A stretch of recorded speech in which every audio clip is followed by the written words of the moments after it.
All right, what's going on, everybody? Welcome to Ryan and Brian Talk Sports plus Nick Larson minus Brian plus Finesse the Books. One day we'll change this name, but we're rocking with it for now. This is our first time having Finesse the Books, so we're super excited.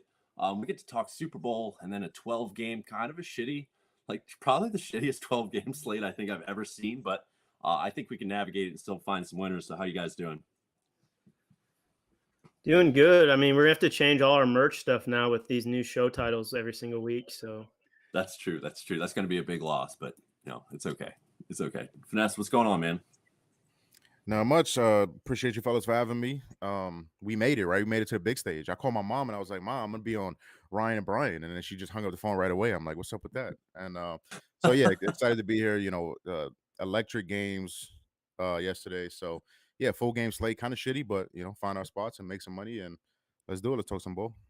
Yeah, man, that's what I'm talking about. I do see. Yeah, yeah. Krusty brought it up too. He did rock the Atlanta hat on a Ryan and Brian show, which is frowned upon technically, but it's okay. We'll make it work. We'll navigate through this.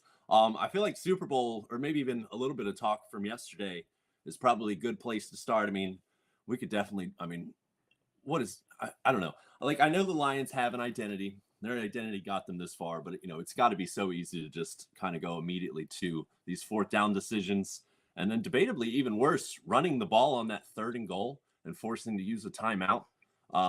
Just crazy decisions. So, what were you guys' takeaways from yesterday? I guess including that and outside of that. Nick.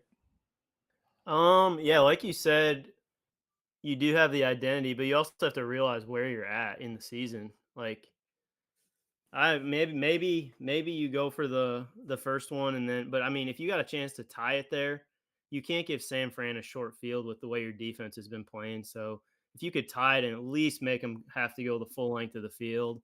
But like you said, I think the worst call out of all that was you cannot you can't run the ball there because you have Such to have those egregious play. you have to have those timeouts because if you don't get that touchdown, it's game over. You can't stop the clock unless you recover onside kick when there's been it's like a 2% chance of recovery. Something like So that. I mean, yeah, you have to throw the ball there. So just Yeah. I don't know, terrible management. I saw the thing like Dan Campbell is dealt 18 and he tells him to hit in blackjack. So it's like, I mean, what do you do? Yeah, that's a fact. That somebody said Lions lost me 600. Thank God they got that touchdown and cover the 7.5. That's true. Lions backers are pretty. They imagine being a Lions backer last night and getting like this is going to be so sweat free, and then ended up sweating your ass off and then Yeah. winning last second. Yeah, the back. Imagine if That's San an Fran would have infamous covered backdoor. that game. They almost What's that? covered that game. San They Fran really almost covered that game. They Yep. definitely almost did. They definitely almost did. And then of course, I feel like the takeaways from yesterday are fairly obvious. I mean, the Lamar into triple coverage, but like, what do you guys think? I've seen a lot of debate. Like, is that a penalty? Is it, obviously it was a bad decision, but like, should that have been a penalty as well? It 100% should have been PI. The man got tackled by like two guys. So I think the announcer said, "Oh, it was after the ball got there," and then as he's saying that, they're showing the slow mo of the ball not being there. Yeah, I think there were a couple missed calls, but that's football. I think it boils down to Lamar kind of choking in that spot, and we've seen it in prior playoff games. You can't just put up 10 points and expect to win a playoff game. So I think they should have stuck to the run more. They completely abandoned the run for giant chunks of that game, and it was crazy to watch throwing into a top three pass defense consistently throughout the year. So yeah, Chiefs do it again. You can't play a game like that and expect they were playing as though they're expecting the Chiefs to make mistakes, and they just don't. Mahomes not gonna make the mistake like Lamar did, and yeah, Lions game was crazy too, and yeah, electric night of games, but yeah, Lions. I think Tone said in the chat, you got the opportunity to go up 17 points, kick the field goal. That's a boost thing for the team too. On the sideline, like, well, we're up three Big, scores. yeah, big momentum shift there. Exactly. Let's close them out up 10 point three swing scores. essentially. Yeah, Yeah. go up 17 points and play the game from there. It's just I don't want to question it because like you said, it's that got him there. You know what I'm saying? So you don't want to question it too much. I see a lot of slander on Dan Campbell's name when they just played in a championship game. So yeah, electric night of games. Super Bowl should be electric, and yeah. I think the Yeah, I mean, biggest takeaway is how many times are we gonna not take the Chiefs as underdogs? Like 3 Yeah, weeks in a row? yeah, What are we gonna do? yeah, that's a hell of a question. I think they opened at +2.5, and then they received like 87% of the action right off the bat. And I haven't checked yep. in a few hours, but I think it was +1 last I checked. I'm not sure exactly where it sits, but it'll be interesting to see where those like numbers finalize at. And I mean, we saw it we saw it twice, And if you were one of those people that actually did avoid them 2 times as the underdog, like you're probably going to chase this one. And not saying it's a bad bet, but I don't know. I think KC is going to get a lot of action as they should. I think that 2.5 opening was a shocker to a lot of people, so they made sure to bet that one down big time. With the Somebody in the chat already hitting us with the DeJunt Murray. So did you from last DeJunt week? Murray. Just so So classic. we got that back already. Yeah, Kai, thanks for watching. Dejun Murray, that was classic from last week. My like main thing with the Ravens, obviously the triple coverage throw is crazy, but in Finesse, you touched on it. But like I think Gus Edwards opened the game with like a 15-yard run, or one of the first plays of the game was a 15-yard run, and then he's like ripped off the field for the next 2 quarters. What has gotten the Ravens this far is like they were the number one rushing offense all along, pretty much. Of course that Lamar Jackson's legs is a huge part of that, but Gus Edwards and Justice Hill are also pretty productive backs. I mean, Hill was terrific 2 weeks ago, so or I guess 8 days ago, whatever you want to call it. But he had 3 carries for 3 yards. I don't even remember what Gus Edwards finished with, but it was only a couple touches. So they just completely abandoned what got them there. So it's funny. It's kind of like a tale of 2 sides here. Like the Ravens abandoned what got them there and then lost, and then the Lions stayed true to what got them there and then they lost. So I Right, don't and then know. the week before that versus the Bills O line was moving the Chiefs D line, right? So you come out, you run a ball, try to do the same thing. They want to play physical football, and then just abandon the run. It was crazy. Yeah, I don't know if it was wild like time. the spy they had on Lamar either, too, but the week before it looked like he was tucking and running after one look. It looked like he stayed in the pocket almost too long at times, where he might have had a couple holes he could have taken off. I agree. I saw somebody say, I can't remember who it was, but they were saying like it almost felt like he's trying so hard to prove his haters wrong that he can be a pocket passers rather than just taking what the defense is Win a giving him, Super which Bowl then. is Then win a Super Bowl by yeah, however means. for Just sure. just win a Super Bowl, and that'll Yeah. that'll Like shut a lot of people up. that fourth Yeah. and one when he took off, I'm like, man, he's gone, and he kind of just almost pulled up there. Yeah, It's kind of crazy weird. times. McAfee just jumped into the chat on Twitch. So what's up, McAfee? Obviously we got 2 weeks. So this is one of the most fun stretches of the year, if not the most fun stretch. We're gonna bet on the most obsolete bullshit as well as some, hopefully sharper looks. My wife couldn't give less of a shit about betting, which even she's gonna lock in like 15 bets for this game. So super excited. I was curious if you guys had any quick looks. I know Brian, who's not with us today, he did send us Isaiah Pacheco over 65.5 rushing yards, I believe. So that'll kind of be our official play number 1 for the Super Bowl. We'll go Pacheco, but I don't know if you guys have anything locked in or if you have your eyes on anything at this time. Not yet for me. That's fair. Yeah, I don't have anything locked. I was really liking that +2.5 number, but expecting money to kind of move it. I was probably gonna buy it up to 3.5. Obviously, that's not an option, but yeah, I'll look at some props, but nothing official yet. Yeah, that's fair. I was watching, it's funny. I was looking at TD props right as they opened up, and I saw McCaffrey at -185. And I understand betting like $100 to win 56 is not that appealing, but that felt like a great bet at the time. I did kind of sit on that a little bit too long. I think it jumped up to -200. So I pivoted, and I mean, I feel like this is the only way you can really truly play CMC touchdowns anymore. Is I took him for 2. It was +280 at the time. I anticipated going down. It's actually gone up 10 cents. This was a half unit play for me. I took 2 touchdowns on FanDuel at +280, and I believe it's +290 now. So, I don't feel like this needs too much analysis. I mean, Detroit has been kind of notorious for just being so good at stopping the run. Yet he was -330 to score, and then he scored 2 times last week. Whereas KC, obviously Baltimore didn't really show that, but KC has been really vulnerable against the run, and now they face the best back in the league. So 2 touchdowns at that price. I know. I mean, I would throw up if anybody else in the world was +280 for 2 touchdowns, but CMC, to me, it felt like good value personally. And then I also took a teammate of his, another one, kind of just shooting for the numbers at this point, and the value that I'm kind of foreseeing won't last very long, as I took Deebo Samuel for a half unit to score.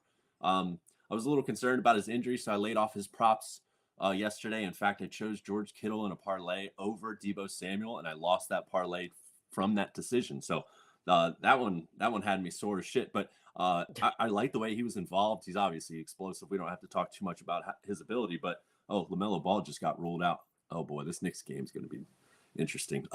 But plus 180 for a guy that involved, and obviously that explosive was another price I wanted to scoop up for half unit. So we'll kind of round out Super Bowl talk. We're also going to be here next Monday with, I'm sure, a long list of Super Bowl props. So I think that we'll finish up with CMC 2 touchdowns, Debo Samuel 1 touchdown, both on FanDuel. I took them both for a half unit apiece. And then Brian sent us Isaiah Pacheco over 65.5 rushing yards. And from here, we can jump to NBA. How many plays does everybody have? We got 5. 5. Nice. Finesse, how many did you end up with? Shit, sorry, it was me. I don't even know. I got around there too, about 5. Okay, sounds good. I'm sitting at 4 right now. I anticipate having like a fairly significantly big number by the time we get there.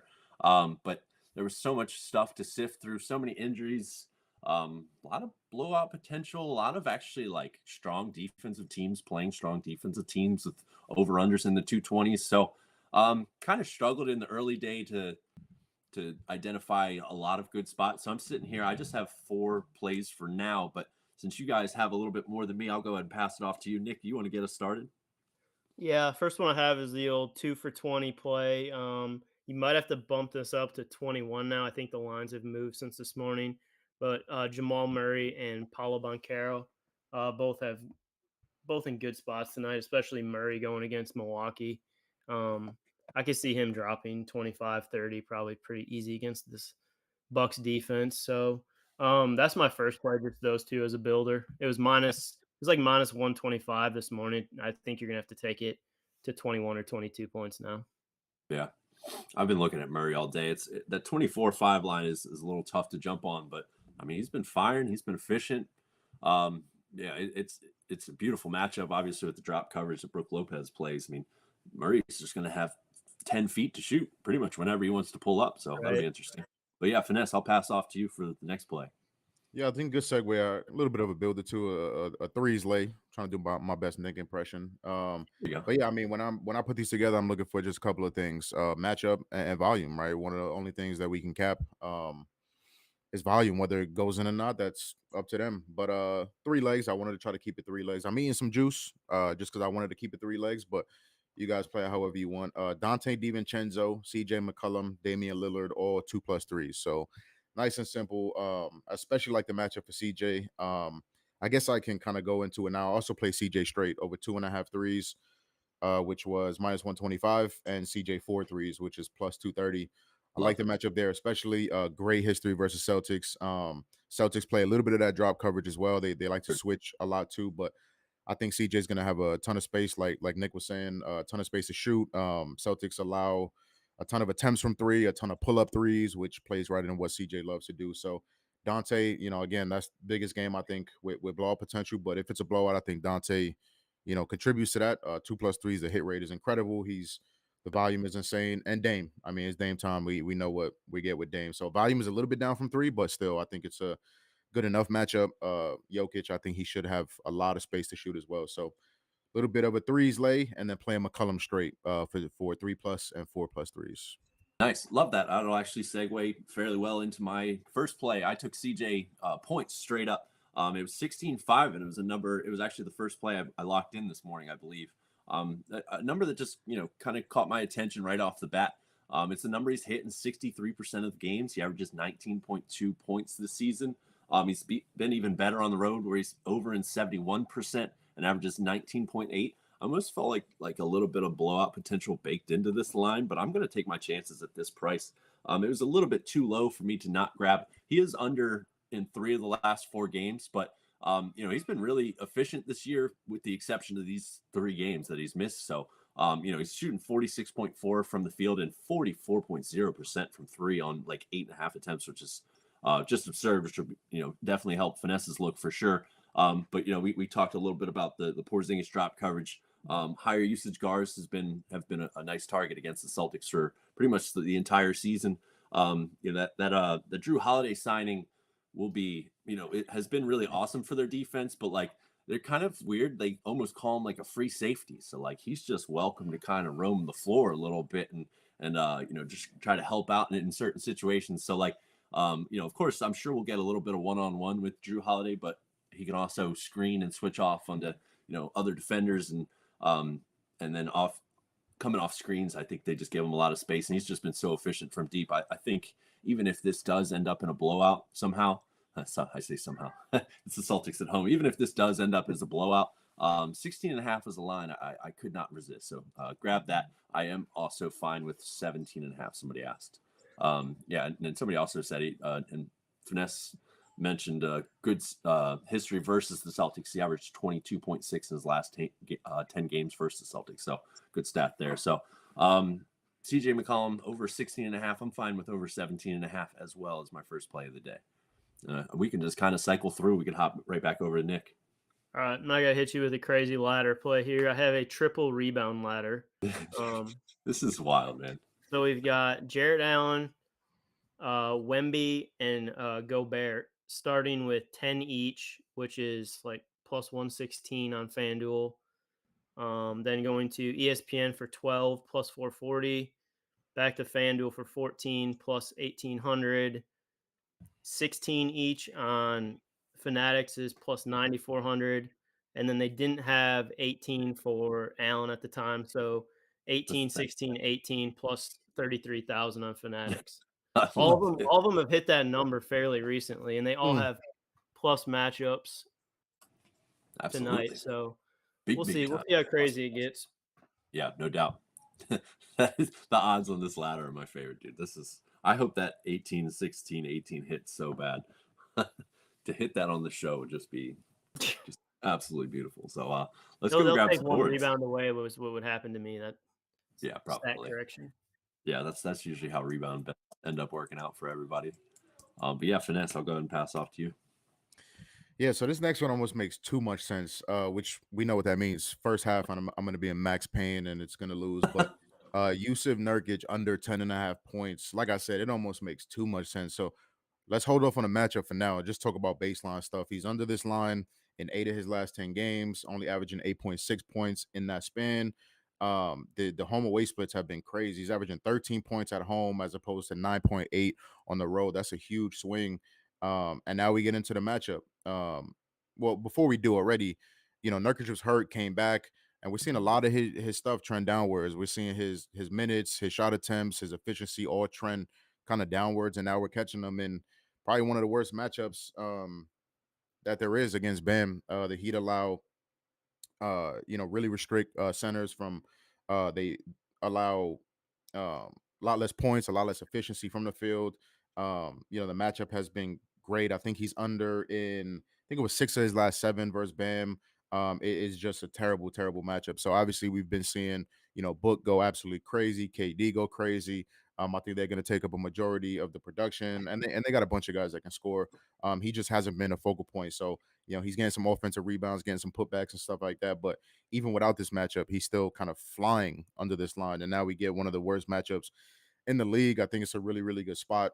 It's an under, so it's going to be sweaty. It's a low line, so it's going to be sweaty. But hopefully we get there. 0 points at half is what we're going for, and then he scores 12 in the third. I'm completely ready for max pain. But like I said, almost makes too much sense. So that's what I'm rocking with. It's minus 125 on ESPN bet. Really, really love that one. Yeah, I mean, they got plenty of guys that'll attack the rim too, and I mean, foul trouble is a huge possibility as well. So hopefully we see those 2 fouls in 3 minutes, yank for the rest of the first, and then that first foul in the first minute of the second, and get yanked for the rest of the half. Make it easy. Happens all the time when I bet over, so why can't it happen when you bet under sometimes? Yep. And somebody asked, so LaMelo is declared out. We actually got a really early lineup from Charlotte, which I think is really interesting to look at here. Ish Smith is not going to be the starting point guard. Believe it or not, Brandon fucking Miller is going to be the starting point guard. So I have no idea what that's going to look like. They went Brandon Miller. Very interesting. Cody Martin, Miles Bridges, PJ Washington, Nick Richards in their starting lineup. So if anything, I kind of see, I know Miller's quote unquote the point guard listed here, but I think we can kind of see a little point guard Miles Bridges here. I think he's the best option to target here. And I mean, shit, he's got some nice value for 6 assists at plus 330, something to kind of keep an eye on. Again, Yeah, blow up Vicky just said potential. it in the chat too. 5+ assists plus 175 for Mhm. Bridges. Oh Sneaky, yeah, sneaky. betting my mortgage on it. There you go. Love that. I'm gonna go ahead and get my play in this game out of the way. I went straight ladder here. I actually skipped a baseline. I went with Brunson assist. I skipped the 7-5. You don't necessarily have to do that. I went straight to 10 and I put half unit on that. And then I took them for 12 for 0.25 units. So I wanted to keep the risk a little bit lower. If I grab the 7.5, the 10, and the 12, I would kind of have to bet a lot more to make it worth my while. But I'd rather get in this game and get the hell out with all the blow up potential that we're seeing. But I think this will be a really interesting spot. Obviously, Brunson has insane usage. His usage can only go up but so much, but of course it's going to at least a little bit. That 31.5 points line, that's fair. I don't really see much value, but I did see some value in assist. Obviously, he became kind of like a wagon after the OG trade, and I think it could kind of reestablish itself with Randall out because Randall just catches in the post and then he sits there for 16 seconds so many times, and then he'll either take this ridiculous shot that miraculously goes in some games and then airballs to the next, or he'll just pass and swing it to the corner for a last second three. So I feel like there's just so many more possessions that'll come down to Brunson making a decision. Whereas, now that they're losing a 29% usage rate, guys. So I feel like Brunson's potential assist should skyrocket. And I feel like this game specifically against this defense that has just been, my God, it's been so bad. I think they can convert at a very large rate here. So again, I did want to go a little bit smaller as far as like the units risk. So that's why I kind of ignored that baseline and went straight for 10 and 12. But I think the potential assists very well could reach the 20s, and I think the matchup is good enough that it could end up with double-digit assist here.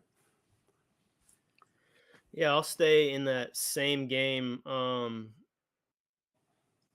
Going with Josh Hart rebound ladder. It's kind of, I don't know, kind of changed a little bit now with the line going to -10, but hopefully it can stay close enough. He does play a lot of, we were talking before the show, he's got a little of that maxi in him where he plays even when the game is a little out of hand. He still somehow seems to find his way on the court, but no Randall. They're they're going to look to him to get some rebounds tonight. I mean, they need someone. Hartenstein's coming off of an injury. He only played like 16 minutes last game.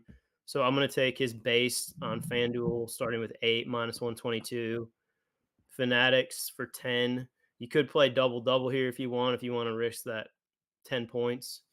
Plus 210 on Fanatics, 12 on Fanatics plus 600, and then 14 plus 900 on FanDuel. So hopefully the game stays close enough where he plays that 32 plus minutes.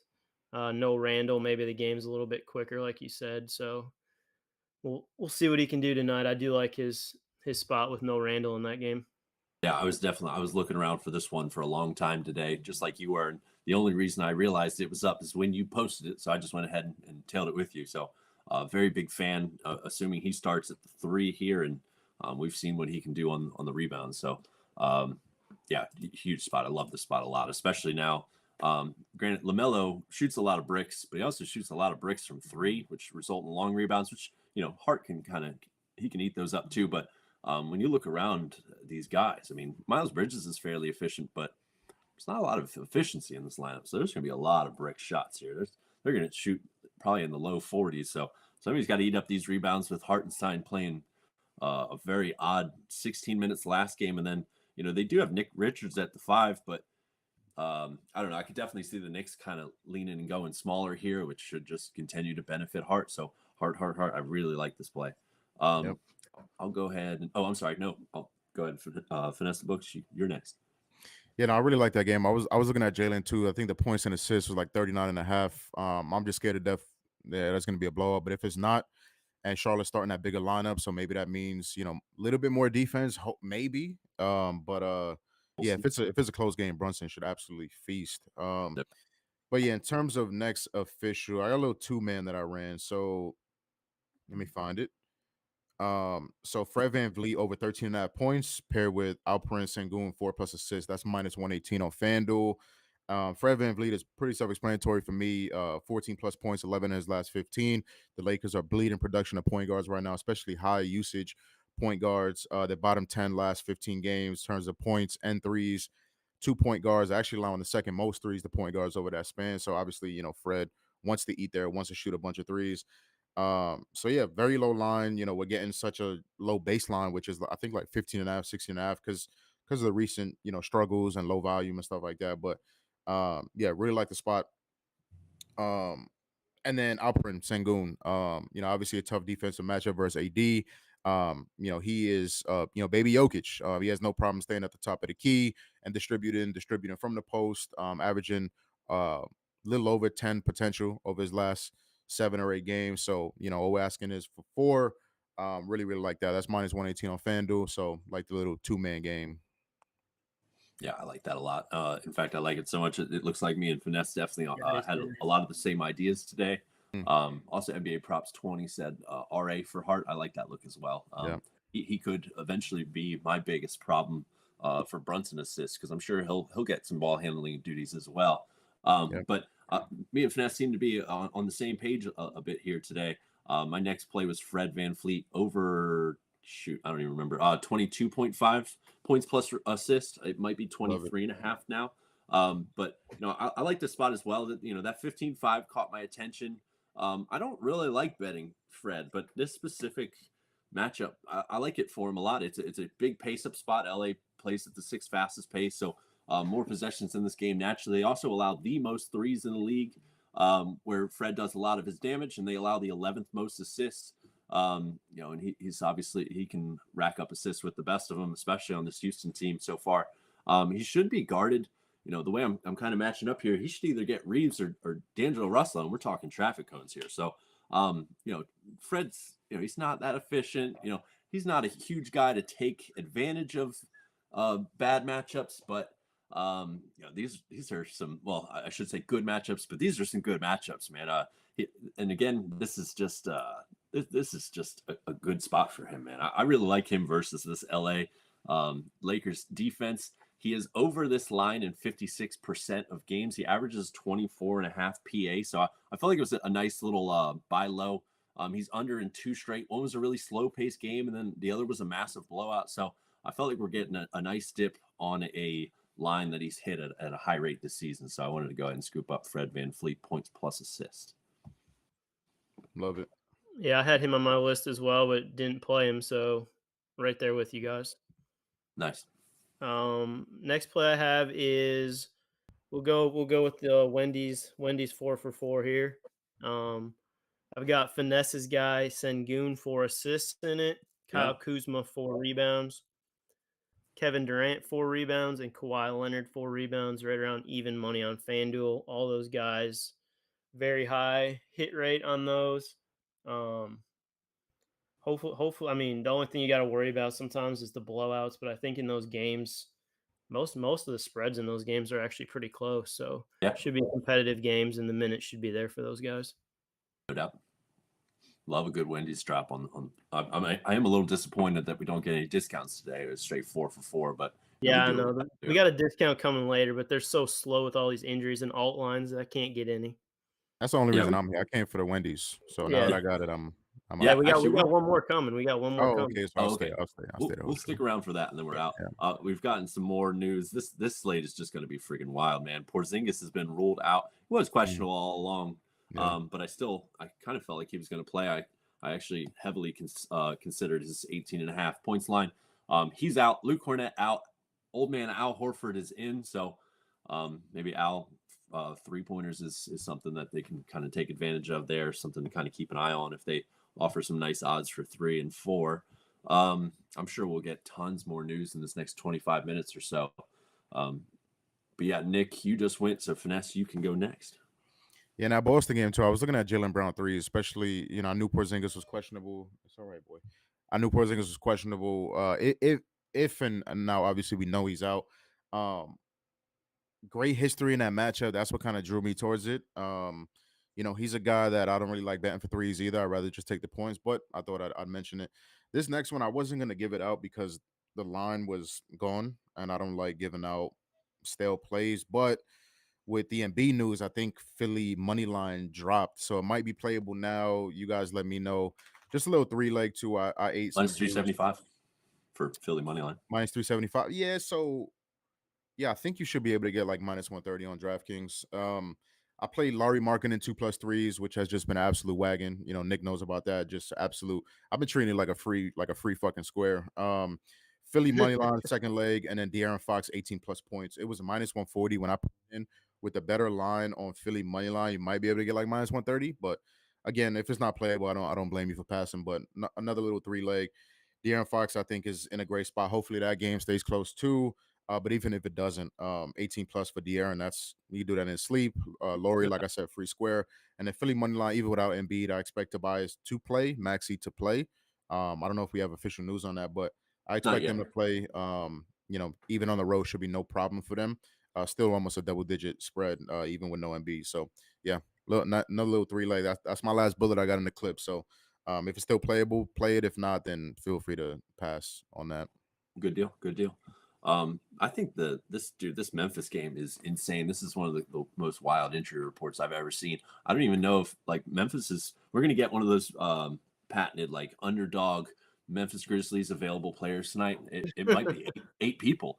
And one guy that's really got my attention, although I haven't locked it in, I don't have the guts, which I'm kind of glad I didn't because his line has actually worsened a little bit. But Santi Aldama, the Spanish KD, he was fourth in usage last game. Two of the guys above him are now out this game. So, and then Vince Williams is questionable. I feel like he kind of has to play if they even want to field a team. They signed a guy named Matt Hurt on a 10-day contract, I assume, to just have a body to throw out there on the floor. So, like, I just feel like the opportunity is going to be there. I actually bet on him a lot this season, which is kind of funny because I don't even know how many people have actually heard of him. But I think he's actually a really talented scorer. He just doesn't have like really high usage, but this might be an opportunity for him to get high usage. But he's 310 for 20+ points, and he's 1100 for 25+ points. Obviously, these are long shots, but those are odds that have definitely gotten my attention because obviously Jaren Jackson is going to take all the shots he can get, but who the hell else is going to score here? Kennard is out, in addition to the Bane being out, Ja being out, Smart being out, and then pretty much the rest of their team. So Memphis Hustle G League team. He loves Santi dimes. His dimes have been intriguing to me as well. His PRA is intriguing. I was looking like sneakily at his double, thinking that like I might have a gem here, and his double is like plus 200. I was like, Jesus Christ. He's like 4 all year.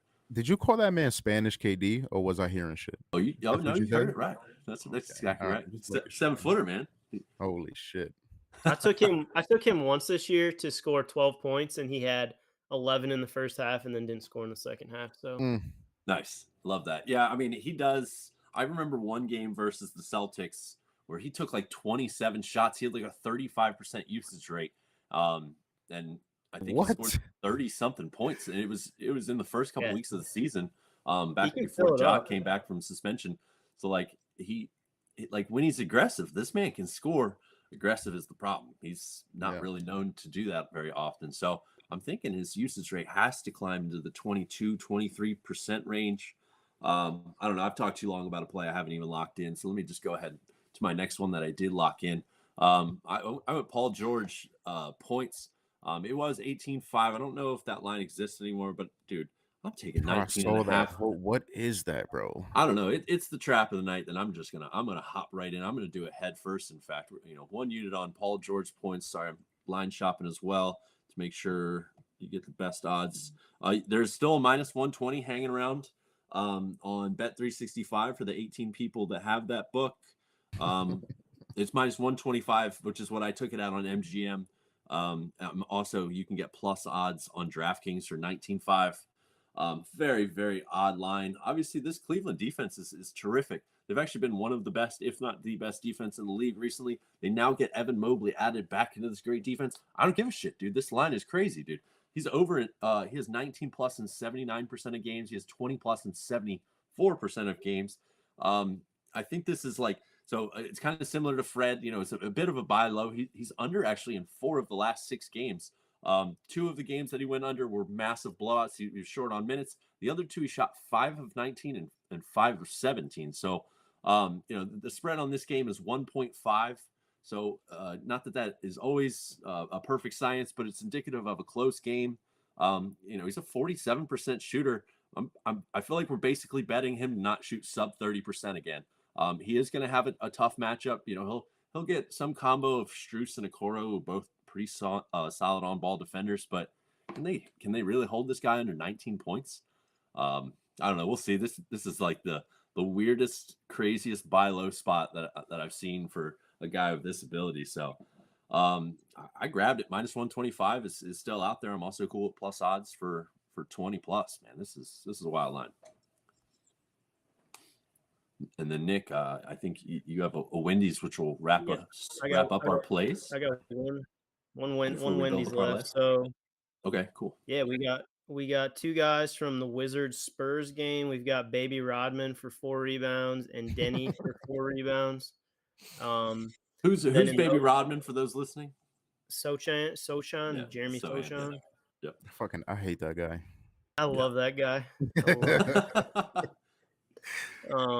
Then we got SGA for 4 assists, and then the Discord's favorite player, Aaron Gordon, 4 rebounds. They hate this guy so much, even though he hits every night. I'm right there with it. Great. Yeah, Nick gets critiqued for adding Aaron Gordon, even though he's only missed 1 out of like 12 of these Wendy's plays. I love that. It's parlay time, fellas. Oh yeah, Ryan, I got 2 more leans if you don't mind. I'll be. Absolutely. We could also include these into the parlay too if you're interested. But yeah, please do. Yeah, so Chris Middleton, I'm scared to death because that's a guy that I can't really get right. But his PRA, if he's playing minutes, he's hitting that 26.5 line of his PRA. So he's a guy that fills it up. He's going to average close to 8 to 10 rebound chances, 8 to 10 potential assists, and he's has no problem putting up shots. So I haven't locked it in, but I don't know. I don't think Lillard has as good of a night as as Middleton can. I think the matchup for Middleton is much, much better. So I lean towards his PRA. And then very interesting game, Wiz and Spurs. I thought this was going to be a goal mine, Ryan, like you were talking about before, but everything is kind of inflated, because of the teams that are playing. But I'm going to take one of the brothers' assists, Trey Jones or Tyus Jones. I'm going to take one of them, haven't decided which, because I know whoever I choose, the other one's going to hit. And this one, they have a prop where you can just take one of them and you're covered or not? yeah, that's what I want. One brother to have A+, that's what I want, but I couldn't, but one of them is gonna, get reach almost double territory, I think. So I got to choose between the 2, but that game should be, it should be up and down, shots galore. So I'm definitely looking to attack something. So Chris Middleton and one of the Jones brothers assists. Just wanted to add that. Yeah, for sure. I think that's actually leads us off really well into this parlay because Chris Middleton PRA has been a wagon of mine recently. I love it a lot, and I think Aaron Gordon should almost definitely get the Giannis matchup. KCP should cover Lillard. So these are brutal matchups for these 2 guys. So Middleton, he should get, I guess, Jamal. He should get Murray or Porter. So the 2 guys I think he can take advantage of. Obviously, Porter does have a size advantage, but he also has stones in his shoes. So I'm not really too worried about that. I think that's a great place to start. We could water that down, or we could just play that straight since it's a minus 114. I'll say we kind of fuck around here. I'm going to throw that into the parlay. Let's go 24.5 at minus 182 to start our parlay. Any objections to that? Not at all. Are we using the FanDuel booth? Yeah, sounds good. Now, since we're doing that combo play on FanDuel, we'll have to avoid that game for the rest of the parlay because it's not the same game parlay eligible. I also had to shout out NBA Props 20. He doesn't like the name Baby Rodman. He calls him Fetus Rodman because Baby Rodman's a little too close for comfort for him. So I like Fetus Rodman. I think that's big time, and I feel like that was worth mentioning. But yeah, we got the rest of the parlay to build here. I have so many leans that I just haven't been able to jump on. So here, I'll still pass it over to you, Nick. Nick, do you have anything that's sticking out that you want to get in? I think we got to get Josh Hart in there somehow, whether it's RA or just rebounds, or I don't know what your guys' thoughts are on that. I say 8 rebounds at it's minus 145 now, but I say 8 rebounds at minus 145 is beautiful. That has us at plus 160 pretty quickly. I've seen some love for Tyler Hero assists. There's a guy on Twitter, I'm sure most of you have heard of him, named Joe Dallaire, who called this one. He was the first one I saw all on it. We've seen a really big spike in Tyler Hero potential assist since the Terry Rozier trade. He's averaging 12 potential assists in the 3 games they've played together, and I thought that line was super interesting. I did not want to steal that from him without crediting him that, but I think what's his odds for this? Minus 125 for 4 assists. If you guys don't have any objections, I would love to throw that in as well. Are we trying to hit the plus 400 to use the boost? Or are we trying to just? Oh no! Oh, sorry. No? Our poor communication. We're going for 10 to 1 or better. Yeah. Oh, okay. All right. Gotcha. Yeah. We walk around with our nuts in a wheelbarrow on these parlays. Right. I think we hit our very first one, and then we've missed by 1 leg almost every time since. I think last week's was pretty slack. I think we missed a couple legs last week. So we got some work to do. We got to improve on that. But I really like this Tyler Hero look. We probably shouldn't water him down because I don't want to add too many legs. But when we throw that in, that already gets us to plus 370. So we need 2 to 3 more minus 130-ish range props.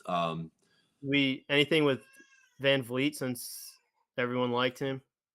I'm down with that. Here, let's go.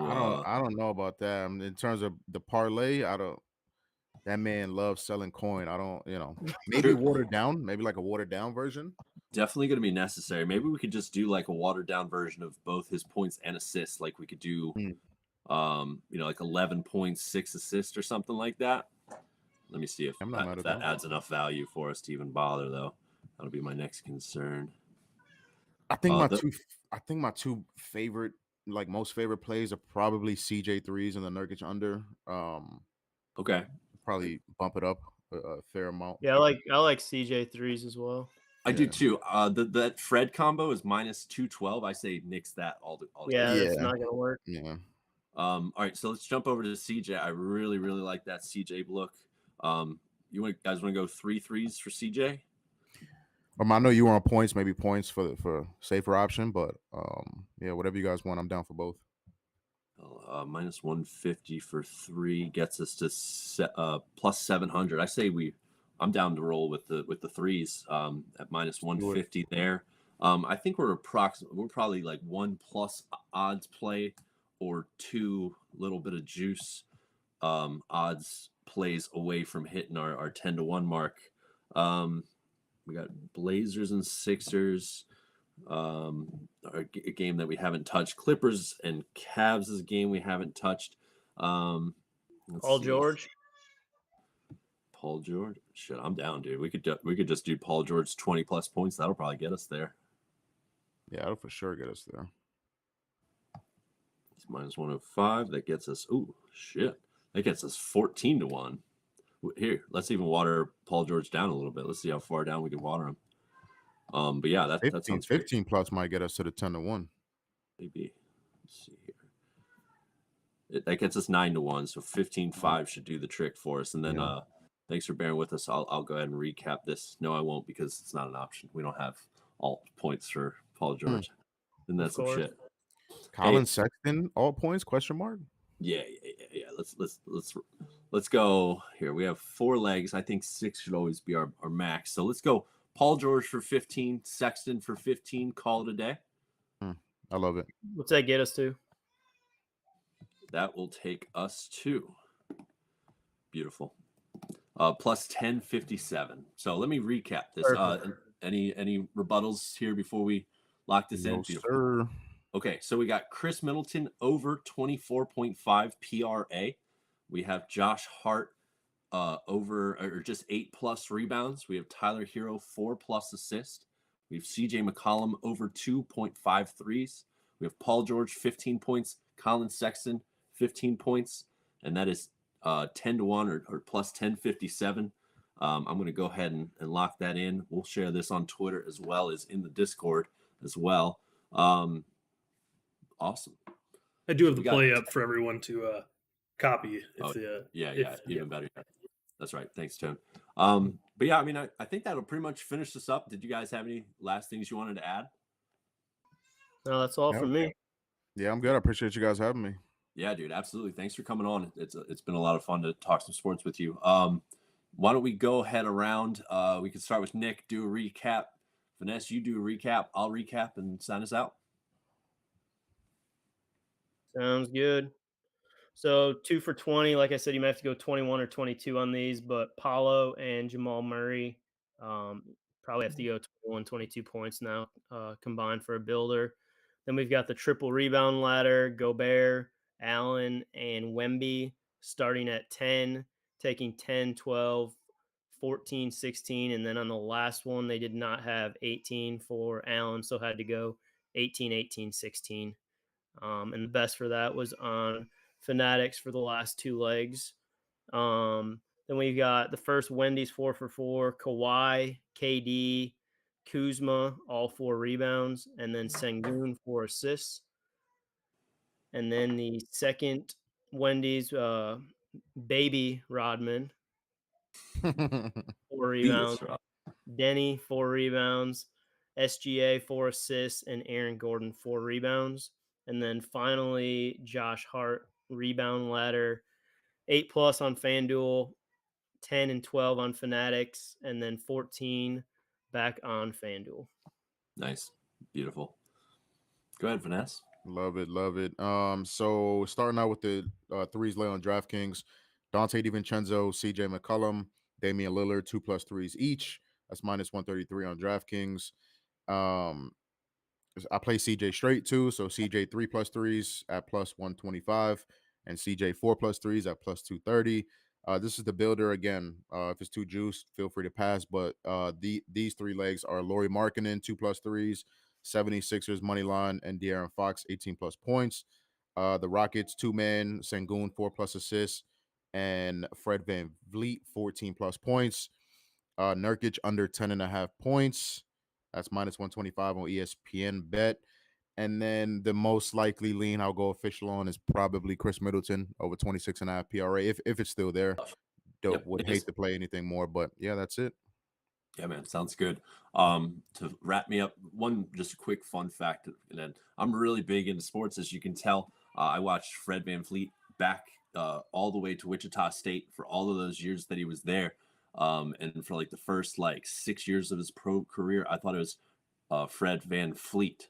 I thought it started with an F, not B. So I just wanted to shout that out. I thought that was ridiculous. But it kind of fits into me not knowing how to pronounce half these guys' names, even though I watch them every night. To recap, CJ McCollum over 16.5 points. I'm perfectly fine up to 17.5. Fred VanVleet over 22.5 PA. I'm perfectly fine up to 23.5. Paul George, 18.5 points, perfectly fine up to 20+. And then I went Jalen Brunson assist ladder, where I took him for 10+, and then I took him for 12+. Man, that's a hell of a card between the 3 of us. So we also have our parlay. So let's have a night, man. This is we'll see about this slate. I definitely think we identified some great spots. There's definitely a couple games to avoid, but I'm still super excited. We're about an hour from tip off of some of these games, so we definitely have a busy night of watching some basketball. So let's have some fun. Appreciate you, Finesse, for coming on. We appreciate Sleeper Picks for sponsoring our show, and we thank everybody for watching. We will see you next Monday.